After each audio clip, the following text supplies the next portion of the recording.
and these things don't come up that often. And I've kind of held off and hoping that more of the figure would show up, or other characters. I have a few other sculpts from this long ago find, but that's it. There was nothing else that came up for Supergirl. And of course, you want to have something to display. I mean, I just don't need, well, some of you guys can just be happy with just this body part, but I like to have a display. So there's no head.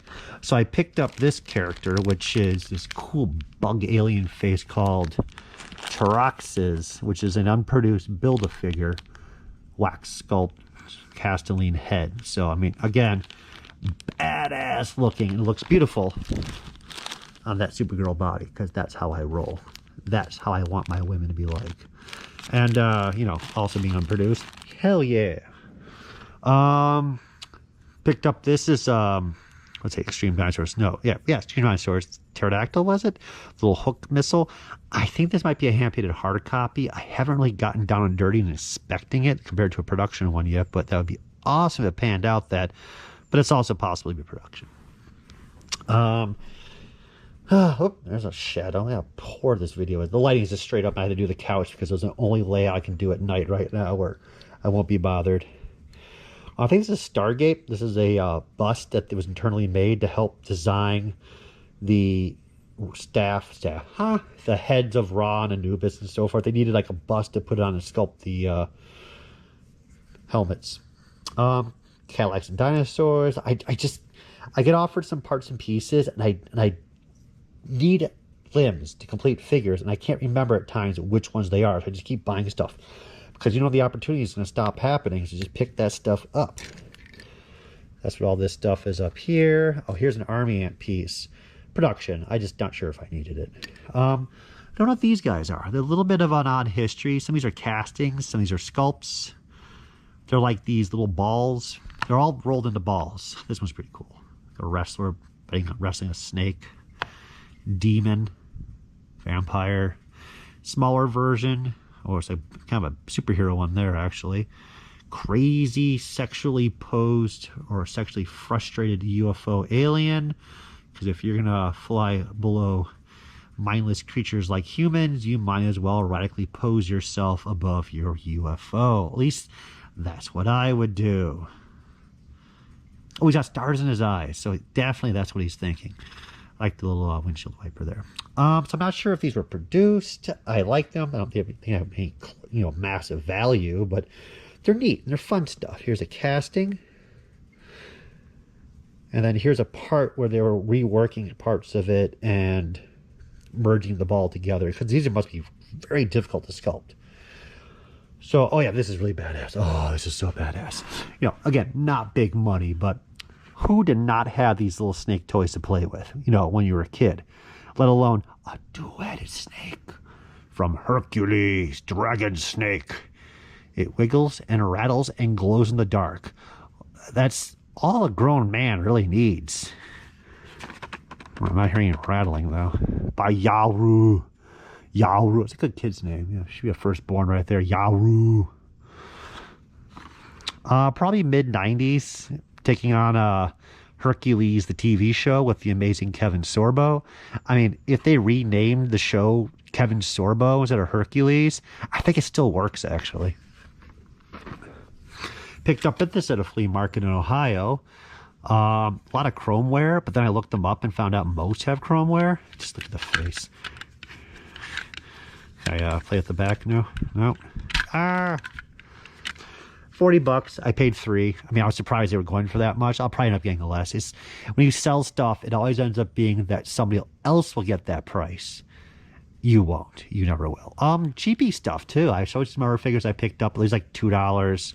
$2 for a Halo figure, like no problem. Hated these guys in the game. Oop. More Rotocast heads, not too sure which characters. I want to believe they're 12-inch Joe from Hasbro from the 90s.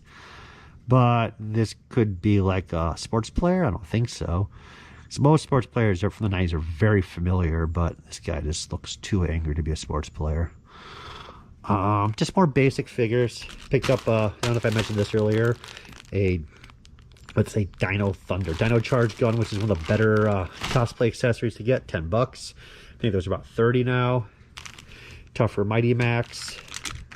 So I think I mentioned this one up earlier too. This was on top of a Barbie bin of clothing, and I was like, what?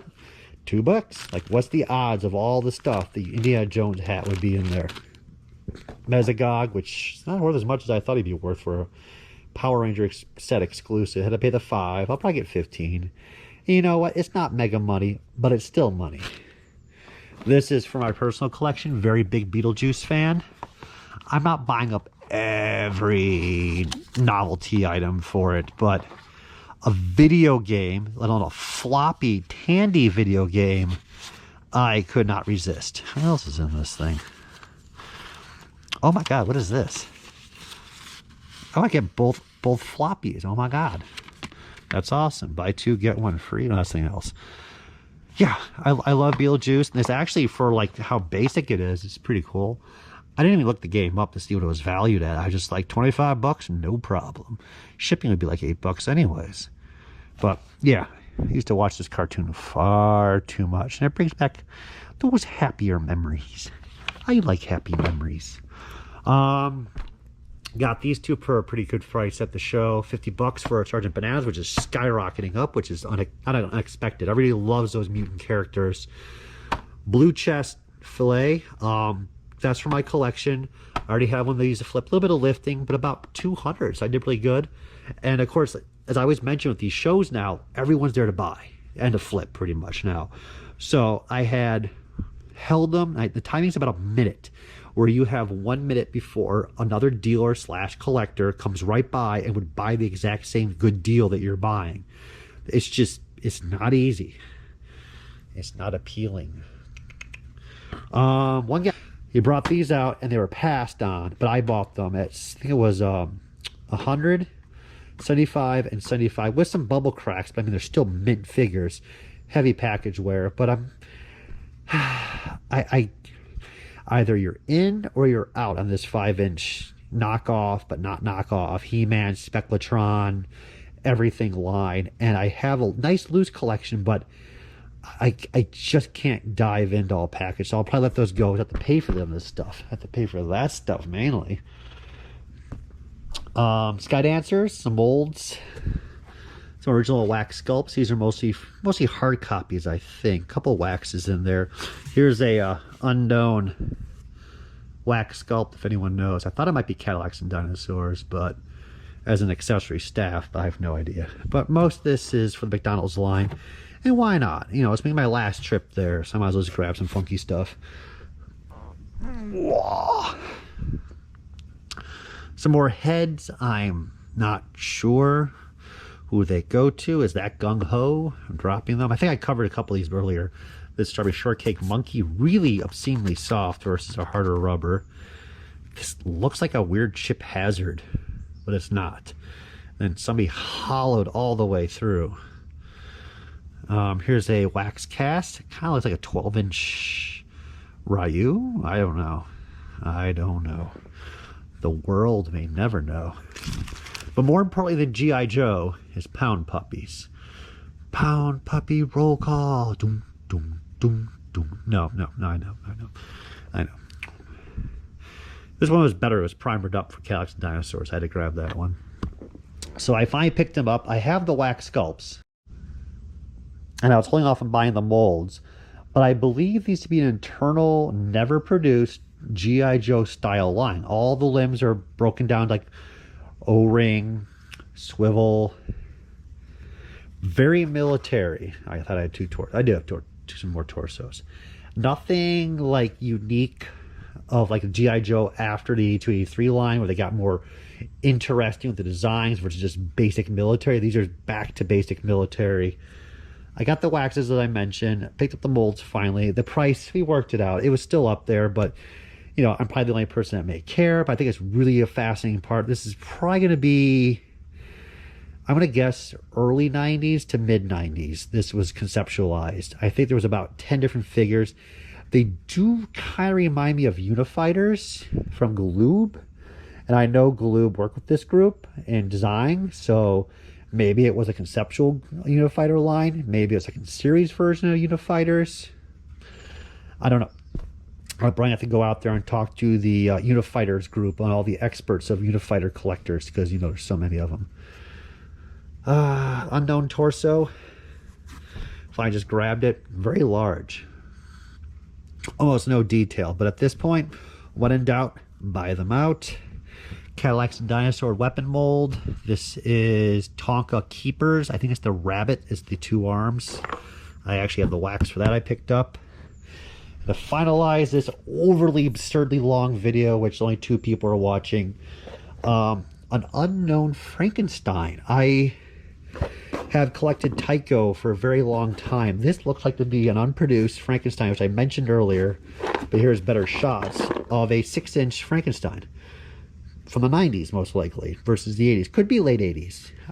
The heads are there. I think there's 2 different variants in the head, but I never found the wax, never found any hard copies. This is the only thing I can see out there. There was no paperwork, so I don't know like what the history is on this.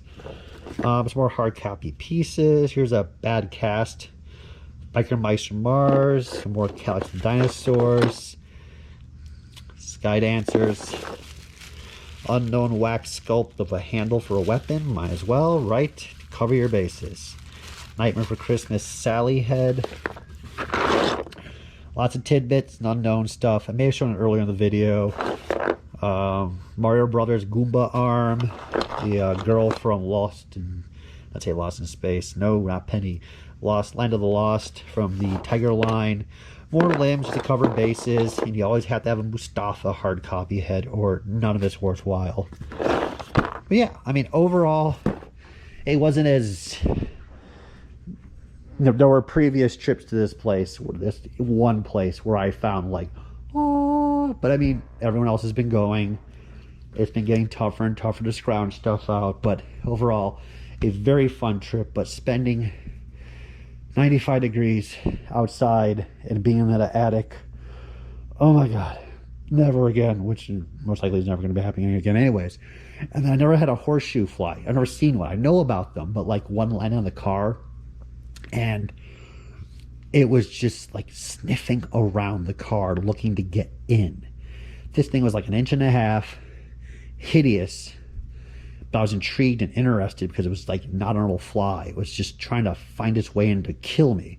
And it reminded me of the movie The Mist, where the bugs were crawling on the car. That's what I felt like, because, you know, I'm retarded. But that was a crazy trip. And it's a crazy video, but we're done and we're all happy. So I get some stuff listed. Dog's sleeping. It's like 1, 2 in the morning. We're all tired, but gotta keep going. So thank you for watching.